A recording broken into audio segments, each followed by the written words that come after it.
Good evening. It's finally cooling down a little bit. We've had a week stretch of almost 100 every day. It's finally cooling down. And it's got me thinking about fall. And I know my garden still has more to produce. I've even planted things that are just starting to come up for the fall harvest, but I'm starting to look forward to fall days and the cooler weather. And with that, I love to bring wildlife to my backyard. Birds, anything I can attract, butterflies. I just like to try to make my backyard a backyard sanctuary and bring wildlife to the backyard.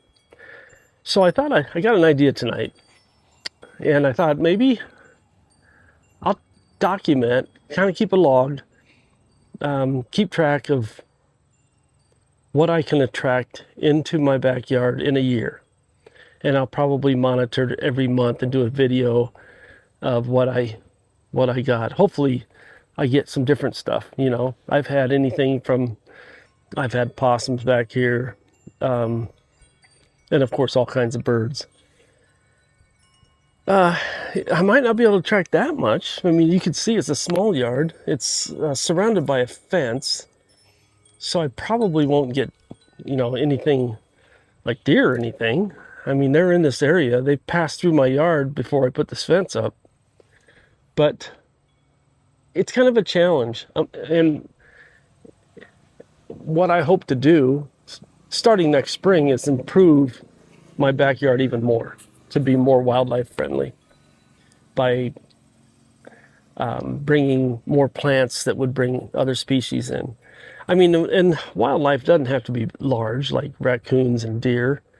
I had a hummingbird the other day, and that was cool. I didn't expect that in early August. It was around the 10th or so of August. And usually about this time of year, I start seeing butterflies. The black-tailed butterflies, or the black swallowtail butterflies, I'm sorry, have been laying eggs, or they did lay eggs at some point, and my dill has just been eaten up by black swallowtail caterpillars, and I don't mind that one bit. So this is my idea. Tell me if you like it.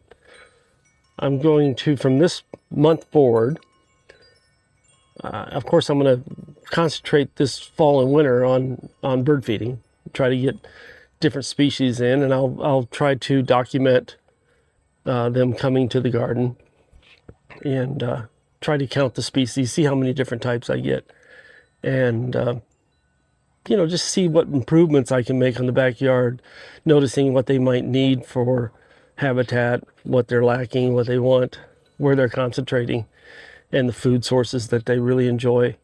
I kind of know some of them already, so what I'll do is share those with you as I'm going. If you want to do the same, bring the wildlife right into your backyard. The older we get, we're not quite as agile and active as we used to be, so it's kind of to be able to enjoy wildlife in your own backyard without having to travel or hike miles to go see it. I mean, a lot of us wish we were that active. I'm sure I'll get comments saying, well, start getting, healthy enough and take hikes and you'll be able to go up. Some of us, realistically, some of us aren't going to do that, right?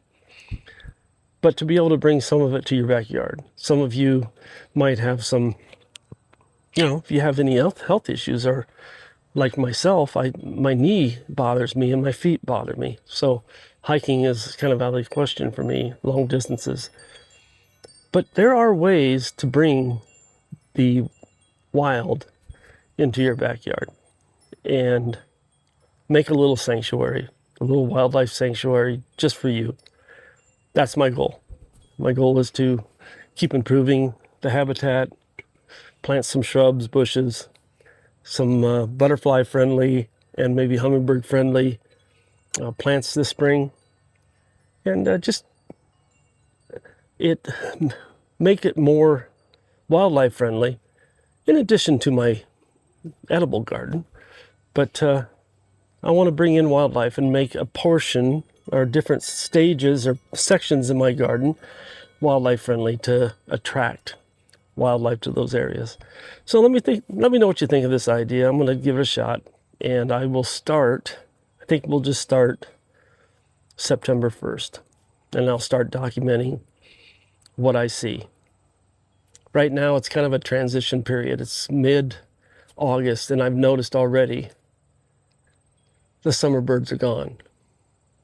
I don't know if that's an indication of an early fall, but you know, I pay attention to these things. I told my wife tonight, it's going to be an early fall because I kind of watch the signs, you know, and all the kingbirds are gone. The grackles, the blackbirds, of course, are gone. I'm not seeing many of the other, like martins and chimney swifts. It's very kind of dead, barren of birds. I usually notice it because I've been such a bird freak my whole life. When they disappear, it's almost like an alarm goes off for me. People wouldn't notice it because it gets quiet, but that quiet is deafening for me because I'm so used to listening to the birds. As a matter of fact, I have an app on my phone called Merlin, and you can turn it on and start recording, and it'll identify all the species that it hears. And in the peak of summer, I've turned that on before, and it's identified 11, 12 different species, all in the same 5-10 minute recording. Tonight I did it for a little while, and I left it running for about 5 minutes, and it recorded a barn swallow. That's it. 10 minutes, one barn swallow. So that, and there he is. I'm watching him right now. About the only thing left right now that I see is mourning doves, and they're going to get ready to migrate, you know, in September. And there's the barn swallows, some English sparrows. They usually stick around all year. And of course the collared dove, which is a relatively new species to our continent. It was introduced in the 80s and spread through the United States really quick. So we've got those, and they stay through the winter. So I know through the winter I'm going to have the English sparrows and the collared doves, but the woodpeckers should start showing up soon. I start getting a good supply of the winter woodpeckers, like the downy and the red-bellied and some of the others. So I'm looking forward to that. Anyway, that's my plan for the wildlife portion of this channel. I'm going to try to improve the sanctuary, and in addition to being a gardening garden, it'll be a wildlife garden. So I hope you like that idea, and let me know what you think. My name's Dennis. If you enjoyed this video, I hope you come back. Take care.